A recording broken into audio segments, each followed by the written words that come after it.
Welcome back, Recliner Sports Reporters, to Keep the Change podcast. I'm Mac, and with me, as always, is Robbie. Robbie, dude, there has been some craziness that has ensued over the last couple of days with head coaches in the NFL.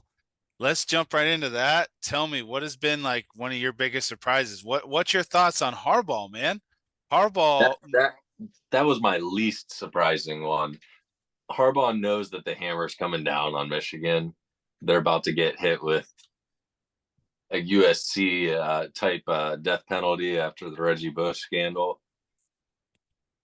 I wasn't surprised at all that he left and went to the NFL. He just gets away scotch free now, has no repercussions, while the players in the university are going to be the ones that really suffer from that. I mean, if you look at, come on, everyone's watched It's All About the U on ESPN. And what did Jimmy Johnson do? Right? He left, and then what happened right after that? And then you even look at, I just got done watching the Trojan War, or the Trojan War, the USC Trojans 30 for 30 or whatever on ESPN. Mhm. And same thing, right after Pete Carroll left was when all the sanctions came down. Yeah, So if I'm a Michigan fan, gets you a little nervous. I would have to start thinking to myself, how many scholarship players are we losing? What's the bigger issue here? Are there going to be, could we potentially see a national champion banned from bowl games for 2 years? Is this the type of stuff? I mean, if you look at the history about what's happened when coaches have left in the middle of a controversy, those are usually the things that have happened afterwards. So could this be the first time that we see a national champion then ban and not bowl eligible in the first year that there's going to be a college football playoff? How crazy would that be? Do you think there's any chance that the NCAA takes away the championship? And That would be so messed I up. mean, I don't know. Never had there's no precedent on this situation. So Dude, that would be hilarious. I mean, they took Reggie Bush's trophy away. yeah, So and come on, that guy, give it back to him, by the way. Give that back yeah. to him. All the players are getting paid now. So Yeah. So, oh man, that's nuts. I don't know. But if I'm him, I mean, it's almost kind of like Stafford going to LA. You get yeah, to go to a little warmer area than Ann Arbor. So I mean, I'm if I'm Harbaugh, I'd be doing the same thing. yeah. And he I gets to de- go start Justin Herbert. yeah, and I definitely thought that might have been a landing spot for Bill. Clearly, I was wrong. Speaking of Bill Belichick, still available to get hired, and Mike Vrabel, because the Falcons are going with Raheem Morris, which I feel like what happened there was Bill was trying to tell them how he's going to be, which he has every right to do. And I think the Falcons were like, you know what? I think we're just going to get a guy that's not going to be as stuck up. And we Yeah, can have a little bit more control over, because that's what this hire seems like. Raheem Morris. I mean, that's it. It seems like he's more of a, I can get told by the GM, feels like they have a little bit more control. What's your thoughts on that one? yeah. I think Raheem was a name that I saw in a lot of the different openings as being a top candidate. So I think that Atlanta looked at the big picture and long term, that they're not in a win now situation. Bills probably, I honestly think he's going to stick around till he gets the record, maybe one season past that, which if he goes to a competent teams in the next 3 to 4 years, I think they were thinking long term that if this ends up being a good hire, that Raheem could end up being their head coach for the future and long time compared to 4 to 5 year fix. Yeah. I Uh, just don't feel like Belichick's lined up with where Atlanta is right now as an organization. I agree. I think that the Chargers seemed like a place that fit more, that made a little more sense. But really, I don't know where he lands at this point. well, Carolina hired Tampa Bay's offensive coordinator. yep. So I the only really spot is Washington. Could you see? Could you see that? Right? It's the same situation I feel like with Atlanta that they're just Washington's not in a win now like position. And why do you go somewhere that's going to be a rebuild when you've had the career that he does? If that was the case, if he wanted to do that, why wouldn't you just stick it out and rebuild in New England? It's a very good question, man. Um, yeah, lots of lots going on with the coaching right now, man. Mhm. And there's a lot of coordinator jobs open, and there's a lot of, and like I said, you still got two candidates right now, Bill Belichick and Mike Vrabel, who are aren't hired. And I think I did hear a rumor, and this could be a rumor, so I'm sorry if I'm wrong. Vrabel has come out to say he may just take a year off to kind of just see kind of what happens, which I don't see that as like a bad move either, you know? I think I would love that as an Ohio State Buckeye fan. That feels to me like, well, Ryan Day's got one more year to prove it. If not, I can go back to my alma mater, take the head coaching job there. I Vrabel's mean, never been quiet about his love for the Ohio State University. I would love that. if that That happens, I'm putting money on Ohio State to win a national championship. at 100%. this point, if Day goes into the Michigan game next year with more than two losses, he may not make it to the game. If he loses the Michigan game next year, he's done. Got to be. But that day, I mean, I don't think that there's even a conversation the next morning. It's like, hey, going in, if you don't win this game, this is your last day as the coach. Yeah, he's got to be. Right? Like that's like the one game you don't lose, and he hasn't won it yet. Yeah. So he's really running out of excuses. And it's not like he has a national championship to boot with it. You know, it's Mm-hmm. like you keep losing that game, and you really haven't performed well in bowl games. That's the other thing. I don't even remember the last bowl game they've won. You know, and that's Doesn't that matter? yeah. So, well, speaking of champions and championships, we have AFC, NFC championship games. And congratulations, buddy. This has been 1 year to the Yeah. day. And this was our first episode last year, these same games. So we have some amazing matchups. The color schemes are still intact for the Super Yep. Bowl. There's Red and some purple's great there. there's some storylines you got here. You got the potential we could end the season like we started the season. We got the potential Super Bowl color theory is still available, but both with multiple different angles. Some people are saying it's not really purple, it could be blue.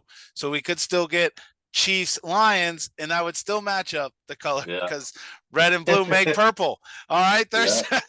there is some things going on. Um, let's Man. you know what, you get to pick. Do you want to start with AFC, NFC? You tell me. Let's go NFC. I love that. I love that. NFC, it's pretty simple for me, and I'm going to pass it over to you, but I got one thing for you on the NFC. Lions +7 is free freaking money. That's the bet. If there's a bet for this weekend, Lions +7. Again, still riding on my future bet. Still riding on it. Still have it in. It's to win the Super Bowl is +900. Still alive. So this is like the Huskies all over again. We're still riding with it. But I will tell you this: if they do lose, they're not losing by more than 7. Break it down for me. How do you see this one playing out? Man, I think this is going to be a fun game to watch. I like both these teams. I like the attitude that they both play the game with. Neither of them are going to back down or be intimidated, and it's going to be a fun, hard-hitting game of football. I I'm almost thinking that I'm leaning towards Lions winning it. I'm not even thinking about the points. I'm thinking Lions money line, get some good money there. But three of the bets that I really like for this game all actually are on the Lions. Jared Goff's passing line's only at 280 or 258 and a half. I feel like he's going to go over that. Jameer Gibbs, I love out of the backfield as a receiver. His line's at 22.5. I'm going to hit the over on that one. And the other rookie, Sam Laporta, 48.5 receiving yards. He's been one of Goff's favorite targets. He's really been their number 2 receiver this year behind St. Brown. And I'm looking for him to have another big day. Yeah, I think it's been looking like I really like your Gibbs line there because it's been looking like Gibbs has been getting a little bit more of the workload. And Yep. they're only really kind of putting Montgomery in for the short yardage situations, but they really haven't been in too many short yards. So they've been in more of like 3rd and 5s, 2nd and 8s, even on the goal line in the red zone. They keep putting Gibbs in. Gibbs looks like he's starting to become the feature back in Detroit right now. Which all season, how early on were we like just questioning and like, what is Dan Campbell doing? Why is Jameer Gibbs not on the field? He'll break a 16-yard run and then not see the ball the rest of the drive. It just He was didn't keeping him understand healthy. it. He was keeping him healthy for this Yeah, point. It's got to be right. It's got to be if you're thinking inside the now line of Dan Campbell. Um, let go of the chains and just unleash the beast. you might, and you're good now. I mean, Yeah, Bobby Boucher can't hold anything back now. I think some. I love you on the money line. I think you're 100%. I think there's great value there for everyone who's looking. If you're like, oh, I don't know, there's good value. I mean, there. Here's my thing. You can go on the San Fran side of this thing, but there's no value as a gambler on the money line.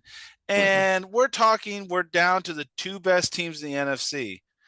There is no value on sitting there and sweating out them winning by a touchdown. I mean, it's just, again, so to me, safe bet +7, but don't be afraid if you feel like, oh, I don't know about the money line's wide open there too. And there's extremely great value on that. Sprinkle a little bit on it. I mean, again, you have no business going the other side of this thing. No value. No value. And as much as I wouldn't mind seeing the storyline of the last pick in the draft winning a Super Bowl. I love underdog stories, so I'd be all for that too. But man, I just like Dan Campbell. I like Jameer Gibbs, and I like this Lions team, the attitude they play with. And again, our job here is to give you our best opinions on betting advice. All right. This is Yeah, it. Okay. There's no doubt it'd be a great story on the San Fran side. But gambler's mind would tell you, got to get on the Detroit side of this thing yeah, on the gambling side. All right. Just play smart numbers here. Okay. That's all you got to yeah, do. Just 7 points is a lot in a championship game. Might be one of the higher ones I've seen in a long time, at least the last 3 or 4 years. I mean, even the last couple of championship games have been 3, 2.5, 5. I mean, that's a full touchdown, full score. It's a lot of yeah. points. Um, and we know Dan Campbell, he could go for 2. He's gonna go for it anytime he gets a chance. He could go for 2 just to ruin your That +7. guy's like freaking Randy from South Park in the episode where He he could, walks around with the wheelbarrow yeah, because his nuts are swollen up this big. just gotta walk it around. That's Dan Dan Campbell. Campbell every single Sunday. That's him, just walking down the sideline with a wheelbarrow. Um, Now player props I do like. So I like the Gibbs over yards. I also like Gibbs for an anytime. Got to throw in C-Mac for an anytime. Got to. Always. Um, and then receptions. I'm on the receptions over on Kittle's receptions. Secondary for the Detroit Lions have been giving up the middle of the field. And if you look at the Tampa Bay game and the game before that, the tight ends, Kate Otten had a great game last week. So take Yeah. the over on receptions for Kittle. And then over on receptions for Laporta. So you take those ones. Those are my comfortable ones I like. I do think Jared Goff goes over 2.5. Watching the way Jordan Love kind of picked apart the San Fran secondary. I do think that Jared Goff is going to have the same success.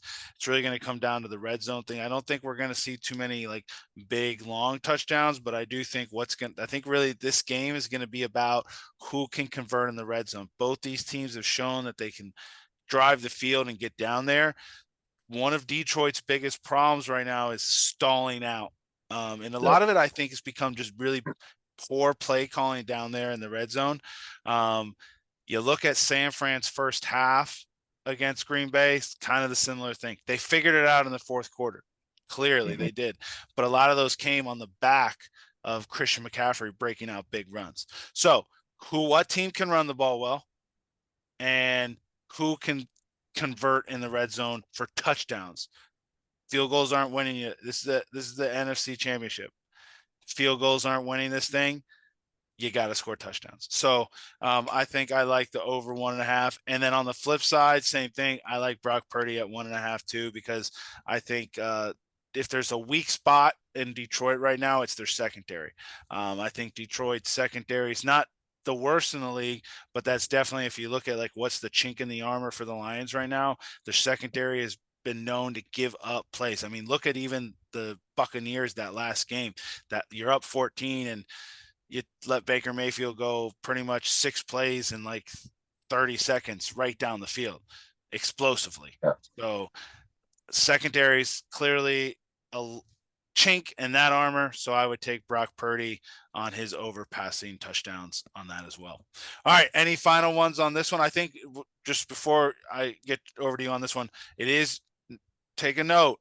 Debo is still questionable. He's not, Yeah. he hasn't been cleared yet. So take that into consideration. I think that definitely played an impact in the Packers game. They got by, but could this be a bigger impact? But yeah, talk to me. What are some other things, any other final things on this game before we move on to the Literally next just one? took the words right out of my mouth. I was getting ready to mention it. It's a big difference in that San Francisco team and that offense if Debo plays or if he doesn't. So if he doesn't play, man, that +7 just seems crazy. Vegas usually isn't that far off, but to me, that doesn't seem right. So that almost makes me feel like, in my mind, that Vegas knows Debo is going to play. Right. Because I feel like it wouldn't. I was just thinking that same thing. It's like, all right, if Debo was playing, 7 makes more sense. Yeah. Still doesn't make sense. I'm still trying to wrap my head No, around. still, I still don't agree with it, but But I without can Debo, reason it. without Debo, I don't know. I Yeah, don't know. without Debo, I'm looking at a 2.5, 3.5 point spread. Yeah. Yeah. Yeah. Now that'd be a good one. Now, some books give Unless you you do alternate spreads. alternate spreads. That might be something to look at. You probably can get some good plus money at a Lions at +3. That could be something to look at. Look that on your Yeah. books. All right. Moving over to Chiefs, Ravens.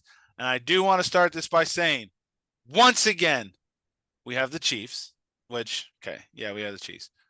But Don't they are like that. facing an AFC North team. Let's go. AFC North, best conference in football or best division in football. Let's talk. I mean, come on. We're talking about a division right now that all 4 teams had winning records. Hasn't been done in 30 years. The fact that, yes, okay, you're getting sick and tired of seeing the Chiefs, but who's talking about AFC North has been there just with them too. So it's pretty much the Chiefs versus AFC North right now. Talk to me. This one's interesting. The Chiefs have kind of snuck it in once again. They've had a really up and down year. Ravens have been dominant all year. How do you see this one playing out? And these two teams are really similar in a lot of ways.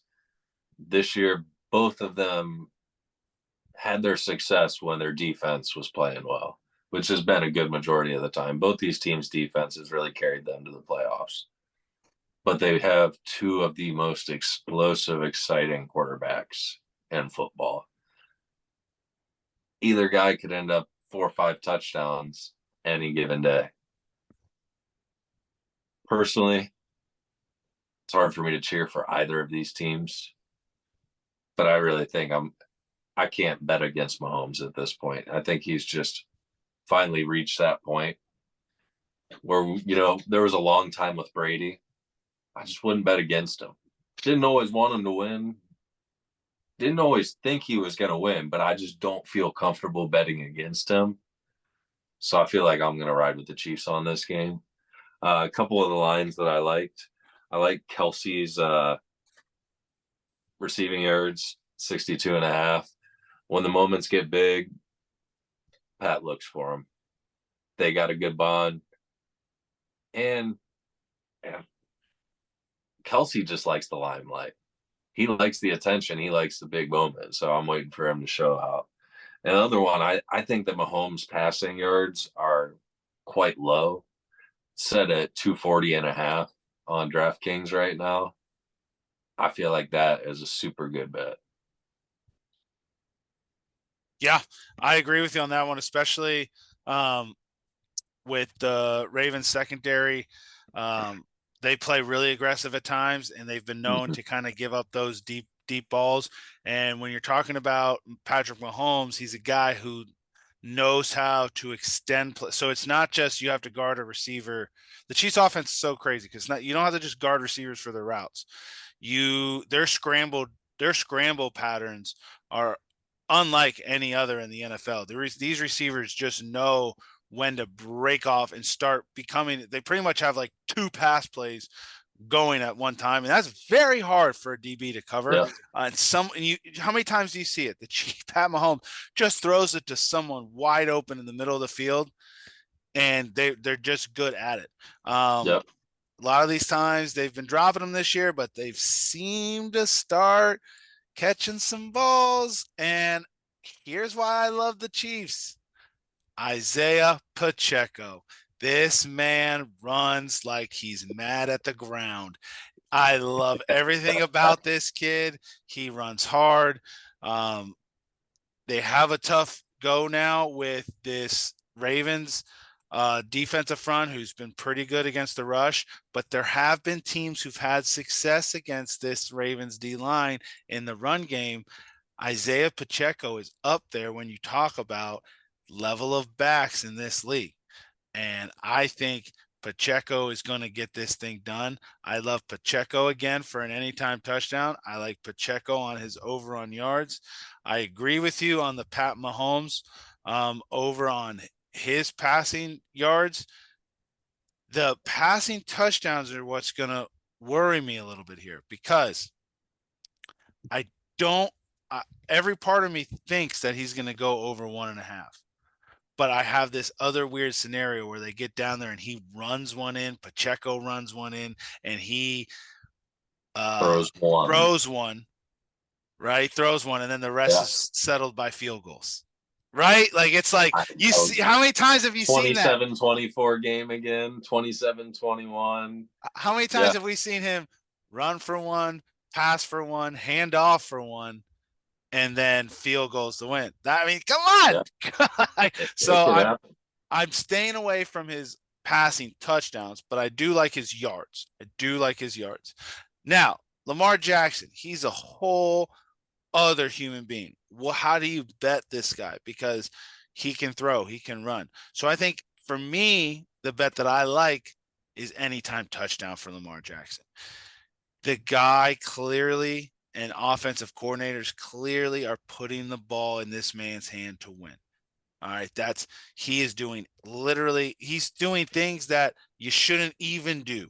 It's like you're playing Madden and you have yourself as a 99 at the quarterback and you're just like, I'm just trying to get stats up, right? He's not even going through reads. He's just taking off. He's trying to do everything he can to win this game. That makes me feel like if anything, he's going to do it on his feet before he puts one in the air. He'd much rather do it like that. The points on this one, Chiefs +3. That's your safest bet for Yep. this game because, like you said, it's just so hard to bet against the Chiefs. How many times we sit here and talk about the Chiefs losing, and we come back and be like, "Damn, Pat Mahomes did it again. Yep. Fourth quarter Figured, drive to win just by figured it out. 3, to win by 2, to win by 1. The Chiefs again." We could be totally wrong on this one. I don't think I am. I think Chiefs +3 is the line here. I think they cover it. Do they win? I wouldn't be shocked. And I don't think anyone else would be shocked. I think a lot of people would be upset. I'm not that upset. Told you, I like the AFC North. Still hate the Ravens. And I don't think there's anything about the Ravens. I don't wish them bad in this game. I'm just telling you, you're going against Patrick Mahomes in the AFC Championship game. Talk about away game, home game difference all you want. He just went down in Buffalo. That's one of the toughest environments. Dude, snowballs. Snowballs getting thrown. In the Oh, middle I of you loved trying to it. catch a I ball. loved it. Bam, snowball to the face. Nothing Home called, field advantage. I right? love it. And still walked in there. And then you'd say, okay, well, their game was against Miami and Arrowhead. That was a negative 27-degree game, and he didn't even play like a playoff. Pat is a hard man to beat. You got to do everything you can. I have this weird feeling where this is the wheels fall off for Lamar, and the whole season kind of comes crashing back down. This could get ugly. The Chiefs could have a big one here, but I do like them at +3. I do too, because the only, it could happen another way, but if I envision in this game the Ravens winning, it comes down to the best kicker in football, Justin Tucker, making a field goal at the end of the game. Or Harrison Butker, who has Yeah, become the guy right yeah. now, making, I mean, Butker's killed it for me the last two. I've got him two or yeah, the last 2 years in multiple leagues for fantasy. The guy puts up numbers. He just makes his kicks. both, we got two great quarterbacks, two great kickers, two great defenses. Great It's football. the only thing, it's just a shame that these two teams can't go to the Super Bowl, because this is a Yeah, Super Bowl game right it is. here. All right. But yeah, that's how I see this thing. I think the Chiefs get it done once again. And I wouldn't be shocked if the Ravens won, but everything in my gut is telling me. And again, I told you I have this weird theory. We're looking at Chiefs, Lions, start of the season, the same way we're ending the season. That's Man. And I I thought in my head, and I joked with somebody at work the other day. I said, all this rumors that they've put out where there's been slips of saying that the Ravens Niners are going to be in the Super Bowl this year in the purple and red logo. I said it. The year the year that sports gambling was legalized in more states than ever before. I feel like it's a money grab. It could be the complete opposite way. And they've been putting out all this propaganda trying to get more people. Well, we've already seen what the outcome is going to be. Why wouldn't we bet on it? This is how this is how they this is how Bull run. the American economy comes to a crashing halt. Oh boy, we'll see. Thousands become homeless and lose houses over that bet right there. Uh, No, but come on, people, somebody will. Somebody will. people, people, don't fall into the signs. Read into the facts, but gamble responsibly. All right, buddy. Well, anything before we wrap up? No, been fun. I was just thinking. I saw the post on my Facebook in my memories. It's been a year. It's been fun. 1 year to the day when Keep the Change episode 1 had come out. And this has been fun. And we're excited. Thank you so much. More to come as football ends. Basketball, baseball, maybe sprinkling a little bit of hockey there coming in. The show continues. But we will, I know, as all of you, we will be sad football will come to an end. But we thank you all so much for listening to us. We thank you all so much for the support. We appreciate it more than you could even imagine. Every view and comment and share and like goes a long way to helping us be able to achieve our goals and help out others too as well. Robbie, thank you as always, buddy. To everyone else, we love you. And always remember, keep the change.